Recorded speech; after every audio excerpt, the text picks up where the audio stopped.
12 제자를 세우시고 이제 말씀하시는 내용을 우리가 봅니다. 예수님께서 12 제자를 이제 사도로 세우시는데 성경에는 다양한 그런 관계가 나타납니다. 우리가 잘 아는 것처럼 하나님은 하나님이시고 우리 인간은 그 백성입니다. 그래서 하나님과 그 백성, 나라를 다스리는 왕과 그 백성. 우리 동양의 요순 시절 같으면 몰라도 왕은 별로 좋은 존재가 아닙니다. 왕은 백성들을 여러 가지로 괴롭히고 자기 유익과 이익을 위해서 그렇게 살아가는 존재가 흔한 왕입니다. 그 가운데 정말 훌륭한 왕이 있긴 하지만 그런 왕들은 드물죠. 그러므로 하나님이 단순한 왕이요 우리는 백성이라고 생각하면 우리가 썩 좋지 않을 수 있어요. 그런데 다른 관계를 보면 하나님은 아버지고 우리는 그의 자녀라고 했습니다. 그러면 훨씬 좋죠. 그 아버지가 자식을 사랑하지 않는 아버지는 거의 없습니다. 요즘 아버지는 이제 또 수상한 아버지들이 있어가지고 자기 자식도 죽이고 그런 일들이 있어요. 그러나 그런 것은 정신이 나간 아버지고 일반적으로 아버지는 자식을 위해서 목숨을 바치는 것입니다. 그러므로 하나님과 내가 아버지와 자녀의 관계다. 아주 좋은 것입니다.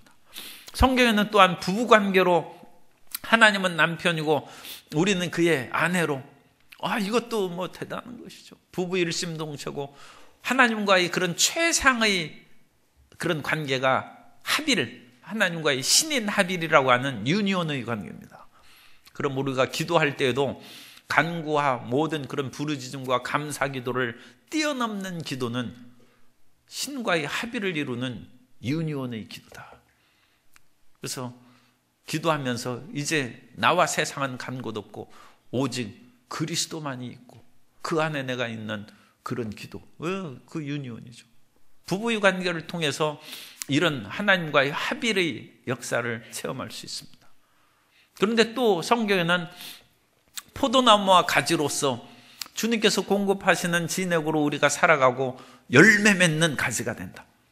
그런데 성경은 또한 하나님께서 주인이시고 우리는 종이라는 거예요. 이것도 기억해야 돼요.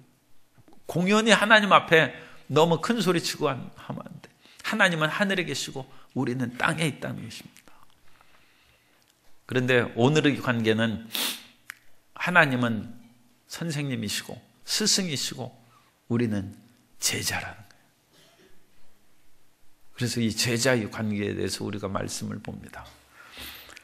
요한복음 8장 31절에 보면 그러므로 예수께서 자기를 믿은 유대인들에게 이르시되 너희가 내 말에 거하면 참으로 내 제자가 되고 진리를 알지니 진리가 너희를 자유롭게 하리라.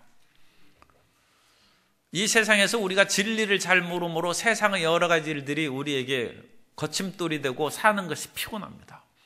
그러나 예수님은 모든 것을 능히 이기시고 이 세상에서 아무도 예수님을 억압하고 속박하지 못하고 심지어 빌라도가 예수님을 붙잡고 내가 너희를 묶고 죽이는 권세가 있지 않느냐.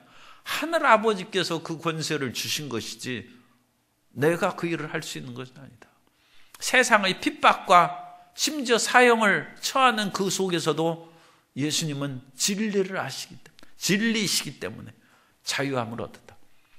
그런데 예수님께서 제자 되는 관계를 주면 내 말이 거하면 참으로 내 제자가 된다. 이 예수님의 말씀을 우리가 지키고 순종하면 제자가 되는 거예요. 그리고 이 제자가 되는 그런 말씀이 우리 속에 충만하면 진리가 우리를 자유케 하는 거예요. 이거 대단한 것이죠. 우리가 이 세상에서 자유함을 얻으려면 돈이 좀 있어야 돼요. 그죠? 돈 있어야 마음대로 차도 사고 비행기도 타고 그러죠. 그런데 그런 것도 별 자유롭지 못해요. 땅콩 회항으로 하는 그런 소위 대한항공의 그 고위급 인사가 자기 마음에 안 들어서 비행기 돌렸다가 감옥에 갔지 않습니까? 그죠? 그러니까 세상에 돈이 있다고 자유로운 것이 아니에요.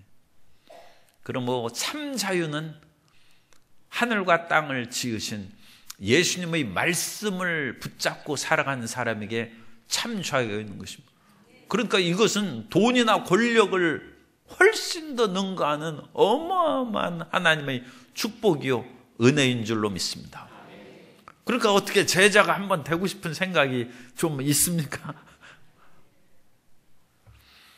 예수님께서 제자를 세우기 위해서 기도를 하셨어요. 그래서 12절에 보면 이때 예수께서 기도하시러 산으로 가사 밤이 새도록 하나님께 기도하고, 하나님의 아들이심에도 불구하고 밤이 새도록 기도하셔서 12를 부르셨다. 내각해서 장관을 세우는데 굉장히, 지금 현 정권에서도 내각을 구성하고 완성하는데 여러 달 걸렸어요. 장관할 사람이 누구나 막 보따리 싸가지고 밀려올 거 아닙니까? 그런데 그 안에서 참으로 자기 그런 모든 정치 철학에 맞고 그만큼 장관의 능력을 갖춘 사람을 뽑기는 그렇게 쉽지 않습니다. 그래서 여러 달 걸렸어요.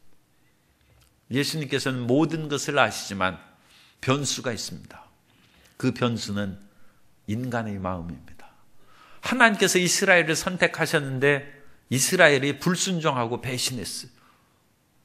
하나님이 그걸 모르시겠습니까? 그럼에도 불구하고 여러 인종 가운데 우리 한국을 택했으면 이스라엘보다 어떻게 좀 나았을 것 같습니까? 하나님께서 그때도 고려를 좀 하셨겠죠. 차라리 아브람 자손보다 단군 자손을 선택할까? 그런데 하나님께서 어쨌든 아브라함의 자손을 선택하셔서 일을 행하는데 이 이스라엘 백성들이 열 재앙의 기적을 체험. 열 재앙은 애굽 사람들에게 재앙이지 이스라엘 사람에게는 축복입니다. 10번의 복을 받고 홍해가 갈라지고 만나와 메추라기가 떨어지는 은혜를 누리면서 살아간 이스라엘이 10명의 정탐꾼의 부정적인 보고에 그냥 확 돌아서서 우리 애굽으로 돌아가자고 했어요. 배신은. 그러므로 12제자를 세웠는데 변수가 있죠. 가룟 유다.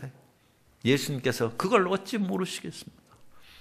그러나 주님께서는 마지막까지 이 가룟 유다가 진정 하나님을 사랑하고 그 뜻에 순종하는 사람으로 변화되기를 원하셨을 것입니다. 예수님께서는 이미 배반자가 누구인지 알고 계신 것이죠. 주님께서는 이처럼 12제자에도 가룟 유다를 부르셨다면 모든 사람을 부르십니다. 그럼 우리는 진정 마음을 변화시켜서 예수님을 믿고 주님을 뜨겁게 사랑하며 구원을 다 받아야 될 줄로 믿습니다. 모든 사람을 불렀다고 해서 그 사람 마음이 변질되고 불순종하면 가룟 유다처럼 떨어져 나가는 것입니다. 그래서 12명을 어쨌든 간에 이와 같이 부르셨어요. 그래서 12사도에 대한 그 내용이 이제 성경에는 4번 나옵니다. 12사도의 명단이 마태, 마가, 누가복음, 요한복음은 안 나와요. 그 다음에 사도행전에 한 번 나와서 4번 12사도에 대한 명단이 나오는데 첫 번째가 베드로입니다. 베드로. 그래서 이 4번의 명단 가운데 베드로가 항상 처음으로 나옵니다. 그리고 베드로라고도 이름을 주신 시몬. 시몬은 쉐마 이스라엘. 쉐마는 듣다는 뜻이에요. 샤마라는 그 히브리어 동사에서 나온 것인데 샤마에서 변형한 형태가 쉐마, 명령형입니다. 그리고 시몬에서 이 샤마에서 같이 나온 그 시몬. 그러니까 시몬은 갈대라고 우리가 많이 듣는데 듣다라는 뜻입니다. 그러니까 시몬이라는 뜻은 원래 듣다라는 그런 뜻이에요. 그래서 일반적으로 흔한 유대인의 이름입니다. 그런데 이 시몬의 이름을 예수님께서 게바라고 부르셨어요. 그 당시 예수님께서 아람어로 아마 말씀하셨을 것입니다. 그래서 게바라고 했는데 게바를 헬라어로 번역하면 페트로스에서 베드로입니다. 베드로. 그래서 베드로는 헬라식 이름이고 그리스식 이름이고 게바는 아람어고 히브리어의 사촌입니다. 히브리어가 이제 예수님 당시에는 일반 언어로는 안 쓰였어요. 성경 언어는 히브리어인데 그 당시 이제 구어체로는 아람어를 썼습니다. 그 이름으로 게바하시고, 그것이 헬라어로는 베드로고, 원래의 이름은 듣다라는 그 시몬이고, 베드로는 돌이란 뜻이에요. 반석이란 그런 뜻이다. 그래서 예수님께서 베드로를 부르셨는데, 이 베드로가 처음 예수님의 첫 제자였기 때문에 수제자가 된 것은 아니에요. 베드로 이전에 예수님께 나온 제자들이 여러 명 있습니다. 특히 우리는 잘 두드러지게 얘기 안 하는 안드레가 그 형 베드로를 전도했어요. 두 번째 안드레. 그래서 형 베드로를 이렇게 전도해서 예수님께로 인도했다는 얘기가 그렇게 이제 나오고 있습니다. 그러니까 예수님의 처음 나온 제자는 베드로가 아닌 것은 이제 확실하죠. 그리고 그 이전에도 세베대의 아들들이 예수님께 가까이 나온 것을 이제 봅니다. 사실 이제 우리가 3, 4번에 야고보와 요한이 나옵니다만, 세베대의 그 아들들은 그 어머니가 살로메인데 그 어머니가 마리아하고 자매간이라는 그런 전승이 있습니다.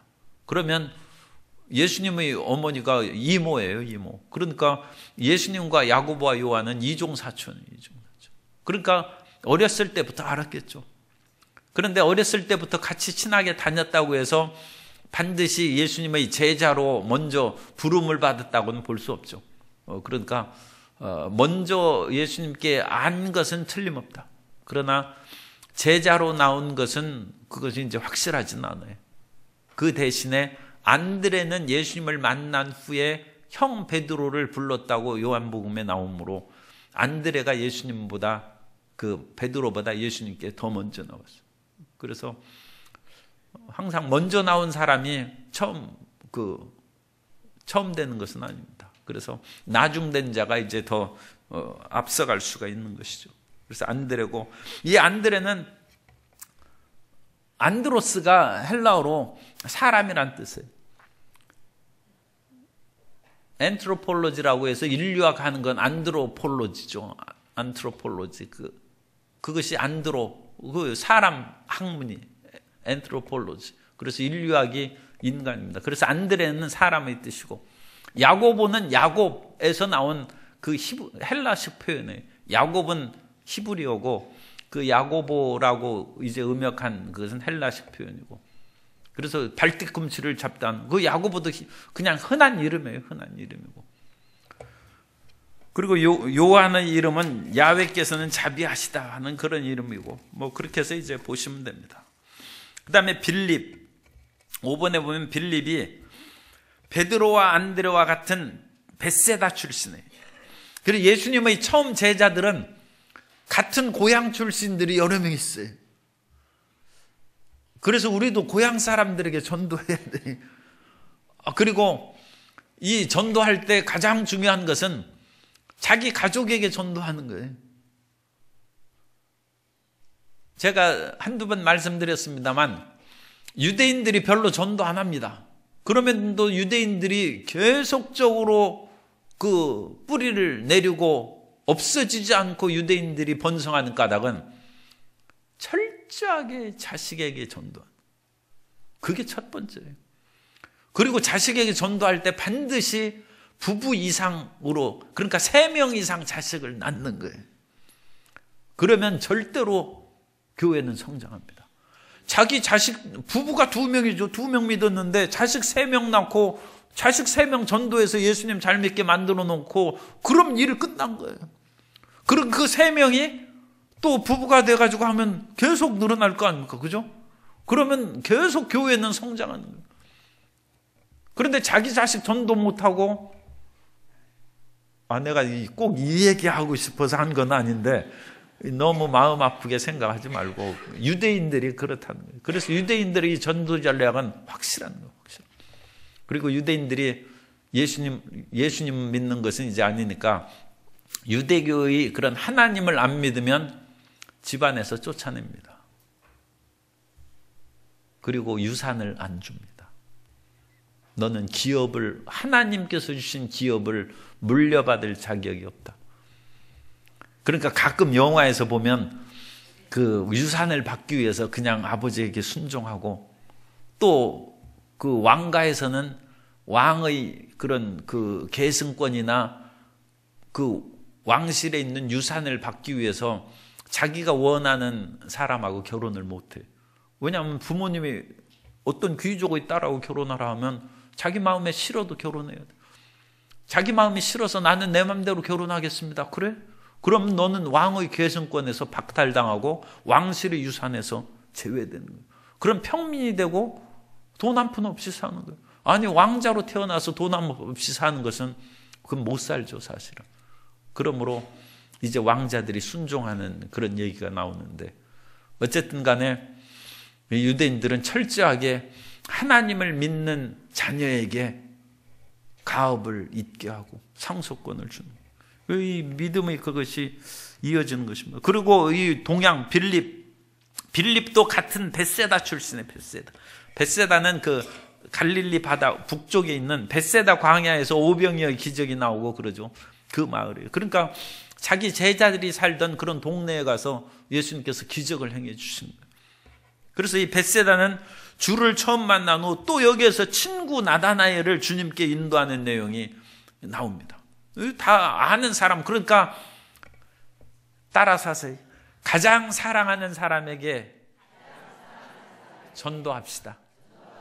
가장 친한 친구에게 전도합시다. 고향 사람에게 전도합시다. 그게 우선순위예요. 모르는 사람에게 전도하는 것도 좋죠. 그런데 모르는 사람이야 뭐 우리가 직접적인 책임 없죠.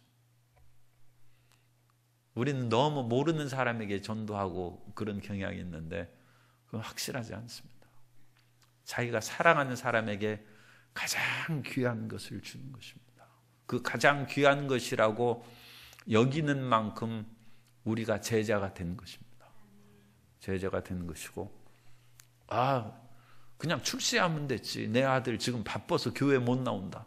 그건 심각하게 우리가 반성할 여지가 있습니다. 바돌로메는 바르돌로메라는 뜻으로 돌로메의 아들이라는 뜻이에요. 돌로메의 아들. 이 돌로메는 히브리어 달메에서 나온 거예요. 달메는 알죠? 달메. 압살롬의 어머니가 달메예요. 다윗의 아들 압살롬이 달메의 딸 마아가의 그 아들이에요. 그러니까 달메의 외손자죠, 외손자. 그래서 달메가 거기에서 이제 나옵니다. 그 다음에 마태는 우리가 전에 살펴봤죠. 그래서 마가와 누가는 레위라고 나오고, 이 레위인이 셀이었는데 마태복음에서는 마태로 나옵니다. 그래서 예수님께서 마태라고 이름을 지어주셨을 수도 있고 또 두 개의 이름을 가졌을 수도 있습니다. 그 다음에 도마는 그 디두모라고 하는 도마라는 그런 말씀이 요한복음에 3번 나와요. 그래서 이 디두모라고 왜 나오느냐. 그래서 이 도마는 원래 히브리어로 타움이라는, 히브리어에서 나온 거예요. 히브리어의 타움이라는 단어가 쌍둥이라는 뜻이에요. 그리고 디두모라는 뜻도 헬라어로 쌍둥이라는 뜻이에요. 그래서 이 도마는 그 히브리식이고 디두모는 헬라식 이름인데 두 뜻은 쌍둥이라는 뜻이에요. 그러니까 우리는 이런 언어를 우리가 잘 모르니까 왜 이렇게 이름을 별명도 붙이고 복잡하게 하는가 싶은데, 그 당시 사람들은 그렇게 얘기하면 훨씬 이해가 쉽죠. 도마는 디두모라고 하는 도마. 그 쌍둥이였나 보다.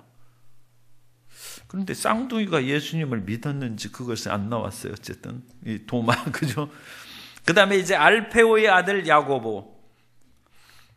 요한과 야고보가 있으니까 야고보는 흔한님이라고 그랬죠. 흔한 이름이니까 야고보가 예수님 제자 가운데 2명이나 있어요. 그래서 할 수 없이 한 사람은 알페오의 아들, 그 아버지 이름을 이제 얘기해서 그렇게 하는 거예요. 그 야고보, 알페오의 아들 야고보는 크게 뭐 활동에 대해서 성경에 기록이 안 돼 있어요. 페르시아에서 전도하다가 순교했다고 그와 같이 전해옵니다. 그 다음에 셀롯이라고 하는 시몬 베드로도 있고 시몬, 여기 또 셀롯이라고 하는 시몬. 그러니까 시몬이라는 이름도 그 흔한 이름이에요. 듣다는 그 샤마에서 나온 그런 형태라고 그랬죠.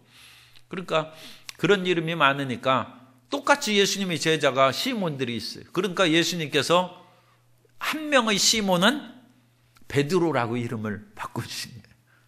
그리고 그것은 또 예언적인 축복을 주신 것이고, 이 또 다른 시몬은 아주 열혈당의 이 젤롯이라는 것은 그 열심당원을 말하는 거예요. 그래서 이 사람은 그 당시 상당히 사회에 대해서 저항적이고 진취적인 그런 성향을 가졌던 사람인 것 같습니다. 예수님께서 이런 사람도 제자로 부르셨어요. 그러니까 1987년에 뛰어나가는 사람도 예수님을 믿는 사람이 있죠. 그죠? 그 사람도 젤롯 땅에 그건 젤롯이라고 부르는 이제 시몬인 거예요.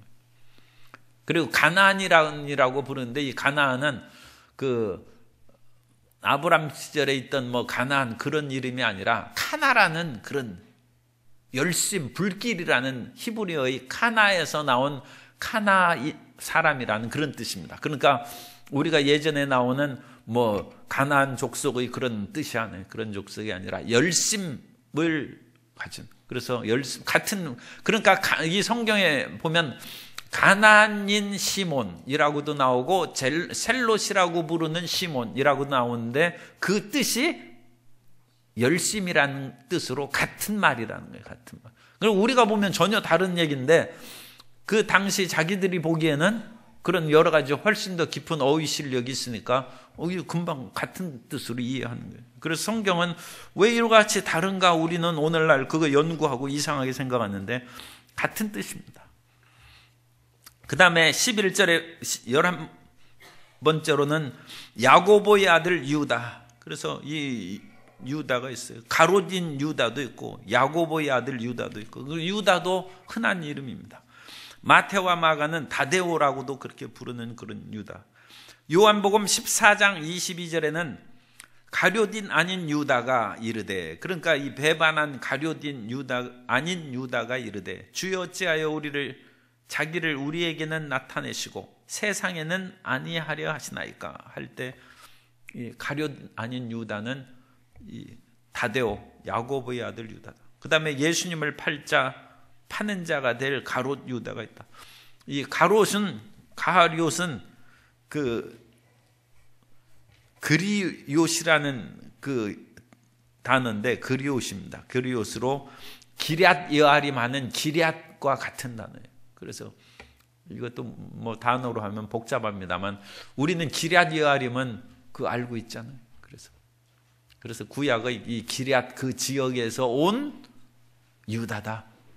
그러니까 자기 고향을 얘기해서 그와 같이 명칭을 하고 있습니다. 그래서 이 12명의 제자에 대한 이름을 이렇게 생각하면 우리는 잘 모르지만 성서 지리의 그 지식 있는 사람은 이거 어디 사람이구나, 이 사람 그 곡성 사람이구나, 이 사람은 담양 사람이구나, 그거 금방 아는 거예요. 그거나 마찬가지예요. 그런 식으로 우리가 생각하시면서 보면 이 12제자에 대해서 훨씬 더 친근하게 이해할 수 있죠. 그래서 그 당시 출신 성분을 수식한 것을 통해서 다른 사람들 보면 금방 아는 거예요. 그런데 예수님께서 이 12를 이와 같이 부르시고 17절에 보면 예수께서 그들과 함께 내려오사 평지에 서시니, 그렇게 했습니다. 그 제자의 많은 무리와 예수의 말씀도 듣고 병 고침을 받으려고 유대 사방과 예루살렘과 두로 시돈 이 많은 백성도 있더라. 수많은 사람이 있어요. 그런데 그 수많은 사람 가운데는 병 고침을 받으려고 온 사람이 있고, 그 가운데는 예수님을 믿는 사람이 있고, 그 가운데는 예수님의 제자도 있고, 그래서 이 수많은 사람들을 세 부류로 나눌 수 있다. 그래서 첫째는 청중이에요. 청중. 각종 병과 문제 해결을 위해서 모인 사람들입니다. 마태복음 15장 32절에 보면 예수께서 제자들을 불러 이르시되 내가 무리를 불쌍히 여기노라. 예수님이 자기 백성이나 제자라고 말을 안 했어요. 이런 수많은 무리를 불쌍히 여기고 주님께서 이들을 오병이어의 기적으로 배불리 먹이셨어요. 그러니까 예수님께 나오면 빵을 문제가 해결되고 복을 받고 병 고침도 받아요. 그런데 그 사람은 청중이에요. 그냥 물이에요, 물. 하나님께서 공중에 나는 새와 들에 핀 백합화도 먹이시고 입히시는데 어찌 사람을 안 먹이시겠습니까? 그러니까 하나님께서 오병이어로 빵 주셨다고 해서 그거 가지고 좋아하면 안 돼. 그건 나라에서 구제미 주는 것처럼 하나님께서 구제미 주시는 거예요. 믿어야 됩니다. 그래서 그냥 예수님께 나와 병 고침 받고 자기 삶 문제 해결되는 그것으로 이 세상 먹고 살다가 끝나는 인생이 되면은 그건 행복한 것이 아니죠. 우리는 최소한 일반 신도는 돼요. 신도. 그래서 믿는 사람이 되는 거예요. 이 믿는 사람은 단순히 문제 해결만을 위해서 온 사람이 아니라 예수님을 구주로 영접한 사람이에요. 사도행전 2장 40절 이하에 보면 또 여러 말로 확증하여 권하여 이르되 너희가 이 패역한 세대에서 구원을 받으라 하니 그 말을 받은 사람들은 침례를 받으며 이날에 신도의 수가 3,000이나 더하더라. 수많은 사람들이 이제 10,000명 정도 모였어요. 그런데 그 가운데 7,000명은 청중이에요, 청중. 그냥 모인 사람들. 뭐 희한하게 방언을 말하고 그러니까 수많은 사람들이 모였어요. 그런데 그 가운데 베드로의 설교를 듣고 3,000명은 예수님을 믿었어요. 그 사람은 신자죠, 이제. 그런데 신자만 됐다고 해서 끝난 것이 아니에요. 3번에 보면 12제자를 비롯한 제자가 있어요. 그럼 120명의 제자죠. 그러니까 120명의 제자도 있고 70명의 제자도 있고 12제자도 있고, 그러니까 제자 중에 제자로 선발된 사람은 12제자고 예수님의 그런 가르침, 말씀대로 살아가는 그런 제자들이 이제 또 있겠죠. 그러니까 10,000명으로 하면 10,000명 가운데 7,000명은 그냥 구경꾼이에요. 거기서 병 고침받고 떡 얻어먹고 그렇게 오는 거예요. 3,000명은 예수님 믿었어요. 3,000명 가운데 이제 그냥 300명이라고 하겠습니다. 11조. 300명은 제자예요, 제자. 3,000명이 구원받는 거예요. 믿어야 구원받죠. 그런데 정말로 예수님의 말씀대로 살아간 사람은 300명이에요. 비유컨대 그렇다는 비유컨대. 300명은 주의 말씀을 쫓아서 살아가는 사람이고 진리를 아는 사람이고 진리가 자유함을 주어서 그 사람들은 이 세상이 감당치 못할 믿음을 가진 사람이고 나머지 2,700명은 예수님 믿고 빵도 받고 치료도 받고 천국도 가는 사람이고 나머지 7,000명은 빵도 받고 물고기도 먹었는데 구원을 못 받아요. 왜냐하면 안 믿었으니까. 그래서 청중과 신자, 믿는 자와 제자의 세 부류가 있다. 그런데 이 사람들이 이제 다 예수님의 말씀을 일단 듣죠.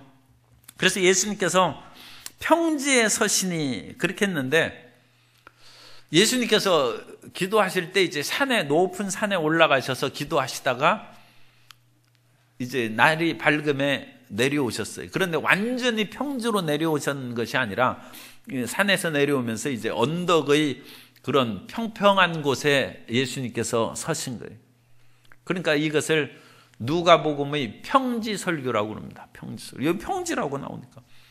그래서 평지수은, 평지설교고 마태복음에서는 산상수훈이라고 하죠. 마태복음에서는 그 기록이 수많은 무리들과 평지를 이렇게 가시다가 많은 무리에게 말씀을 전거하기 위해서 좀 높은 데로 올라오셨어요. 그래서 거기에서 말씀을 전하셨어요. 그래서 그것은 산 위다 해서 산상수훈이에요. 그런데 이 자리는 누가복음에서는 높은 곳에서 내려왔고 마태복음에서는 낮은 곳에서 올라왔으니까 같은 장소예요. 같은 장소. 그런데 누가복음은 위에서 내려온 것을 중심으로 해서 평지에 서셨다 해서 평지설교로 기록한 것이고 마태복음에서는 낮은 곳에서 올라왔으니까 산상수훈이라고 기록합니다. 그러니까 이 평지와 산상이라는 두 차이점에 대해서도 마태복음과 누가복음의 기록을 그렇게 이해하시면 조화를 가질 수 있습니다. 어쨌든 예수님께서 산에 올리셔서 제자들에게 말씀을 가르치신 거죠. 그리고 나서 수많은 사람도 고치셨어요.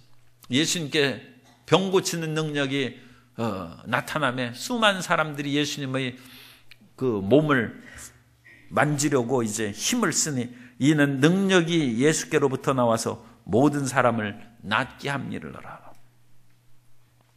그리고 나서 20절에 보면 예수께서 눈을 들어 제자들을 보시고 이르시되, 수많은 사람들이 있지만 제자들을 보시고 이르신다는 것은 제자들 너희들은 반드시 이것을 기억하고 마음에 새기라는 것입니다. 그 말씀을 듣고 받지 못할 그런 사람들이 있어요. 그건 그냥 듣는 청중이죠. 그래서 그냥 듣는 사람 뭐예요? 가난한 자는 복이 있나니 하나님의 나라가 너희 것이며, 팔복을 마태복음에서는 얘기했는데 산상수훈은 팔복입니다. 누가복음에는 사복만 나와요. 4개만 나옵니다. 사복. 4개는 뭐냐? 가난한 자는 복이 있나니 하나님의 나라가 거울 것이요. 그러면 이 말씀에 대해서 깊은 의미를 깨닫는 사람은 제자고, 아니 가난한 것이 무슨 좋은 일이라고 하나님의 나라가 되나? 그래서 그것은 나는 이해할 수 없고 그건 받을 수 없다. 그런 사람은 청중인 것이죠. 예수님께서는 어려운 설교도 가끔 하셨어요. 너희가 내 살을 먹고 내 피를 마시지 않으면 생명을 얻지 못한다. 그렇죠. 유대인들이 아니 우리가 어찌 사람의 살과 피를 먹는단 말이냐 해서 수많은 무리가 예수님을 떠나갔다고 했어요. 예수님이 그 말씀을 이해를 못한 것이죠. 생명의 떡으로 오시고 말씀의 떡으로 오신 그 예수님이 그 뜻을 이해하지 못하며 아니 어찌 자기 신체를 우리에게 주어 능히 먹게 하겠느냐. 그 사람들은 눈에 보이고 손으로 만져지는 피와 살밖에 생각을 못하므로 예수님의 말씀을 그냥 이해 못하고 떠나갔어요. 예수님의 이 사복에 대한 말씀도 상당히 이것은 어느 면으로는 어렵죠. 지금 줄인 자는 복이 있나니 너희가 지금 배고파 죽을 지경이고 돈 한 푼이 아쉬운데 복이 있다고 그랬어요. 지금 우는 자는 복이 있나니 너희가 웃을 것이요. 지금 애통하고 슬프고 앞이 캄캄해. 그런데 예수님의 말씀을 들으면 앞으로 웃는다는 거예요. 인자로 말미암아 핍박을 받는 것이죠. 미워하며 멀리하고 욕하고 너희 이름을 악하다 하여 버릴 때에는 복이 있다. 예수님 전도하고 그러면서 핍박받고 그럴 때는 인자로 인하여, 자기 죄로 인하여 핍박받는 것은 당연한 것이고 그건 내세울 것이 없고, 예수님으로 인하여 이와 같이 미워하고 멀리하고 욕하는 때는 복이 있다. 지금 눈앞에 있는 것으로만 바라보고 살아가는 것은 믿음이 아닙니다. 우리는 눈앞에 있는 것을 뚫고 지금 눈물을 흘릴지라도 평생 눈물 흘리겠습니까? 결코 그렇지 않다. 지금 배고픈데 평생 배고프겠습니까? 그렇지 않다. 제가 1987년 영화를 봤어요. 그런데 거기에서 보면 그날이 오면 그 노래가 나오더라고요. 그날이 언제 오느냐고 그 당시 데모하는 학생들이 얘기하더라고요. 그날이 언제 오느냐고. 그날이 온다고 부르짖다가 다 붙잡혀 죽는데 그날이 언제. 그런데 그날이 오지 않습니까? 그리고 앞으로도 정말 그날이 올 것입니다. 믿음을 갖는 것이죠. 세상 그 사람들은 자유민주를 위해서 그와 같이 투쟁하면서도 그날을 바라보는데, 하물며 죽었다가 다시 살아난 예수님을 믿는 사람이 어찌 그리스도와 함께 임하시는 그날을, 그것이 구약은 야훼의 날이라고 그랬어요. 수천 년 동안 사람들은 그 야훼의 날, 그날을 기다리고 살아왔어요. 그날 믿어야죠. 지금 잠시 줄일지라도 잠시가 조금 오래 갈 수도 있어요. 참 이런 말씀 드리기는 어렵지만 죽을 때까지 안 올 수도 있어요. 그런데 죽은 후에는 반드시 우리의 앞길에 천국의 평화와 풍요함이 다가오게 될 줄로 믿습니다. 그러니까 그날은 반드시 오죠. 살아서 우리가 오기를 기도하는 것이고 살아서 대부분의 삶 가운데는 온다고 저는 믿습니다. 대부분의 삶 가운데는 살아서 그날을 맞이하게 될 것입니다. 그러나 혹시라도 그렇게 못하고 억울하게 죽은 사람도 있죠. 순교하고 고통 가운데. 그러나 죽은 후에는 반드시 죽었다가 다시 사신 예수님을 만나게 될 줄로 믿습니다. 그러니까 지금 그 가난하다고 탄식하고 좌절하지 말고, 지금 배고프다고 좌절하지 말고, 지금 운다고 좌절하지 말고, 예수님 믿는다고 핍박하고 그래도 좌절하지 말고, 길게 하려면 뭐 더 시간이 없으니까 그 다음에 이제 화 있을진저가 거기 나와요. 그 네 가지가 다시 반복되어 있습니다. 참 이것도 어려운 말이죠. 지금 부유한 자는 너의 위로를 이미 받았다. 그러므로 화가 있다. 지금 배부른 자는 줄이게 될 것이고, 지금 웃는 자는 애통하며 울 것이고, 지금 칭찬받는 사람은, 모든 사람에게 칭찬받는 사람은 가짜이기 때문에 거짓 선지자와 같은 심판을 받을 것이다. 그러므로 이것은 우리는 항상 지금 모든 것에 만족하고 모든 것이 등 따숩고 배부르다고 해서 평안하고 나태하면 이러한 잘못에 빠지는 것입니다. 주님을 향한 갈급한 심령을 가지고 끈질기게 주님을 향하여 전진하는 제자로서의 삶을 살게 되시기를 주님 이름으로 축복합니다.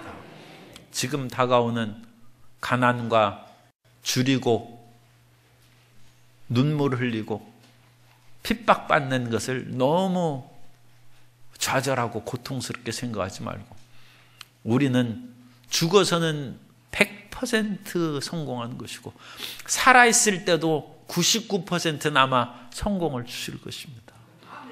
1% 몇 퍼센트 예외로 이 땅에서 그렇게 비참하게 고통당하면서 죽을 수도 있어요.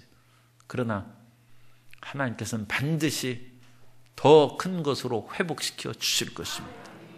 그러므로 제자의 길을 가는 것을 두려워하지 말고 말씀을 들을 뿐만 아니라 그 듣는 말씀을 실천함으로써 단순한 청중의 삶에서, 그건 뭐 헛것입니다. 예수님 믿어 병 고침 받았다고 그 사람 뭐 이 땅에서만 사는 것이죠. 그건 무효입니다. 어떠한 일이 있어도 예수님을 믿어야 됩니다. 그런데 믿는 것으로 충복하지 않습니다. 말씀대로 살아가는 제자가 되면 주님의 영원한 행복이 우리 삶 가운데 다가오게 될 줄로 믿습니다.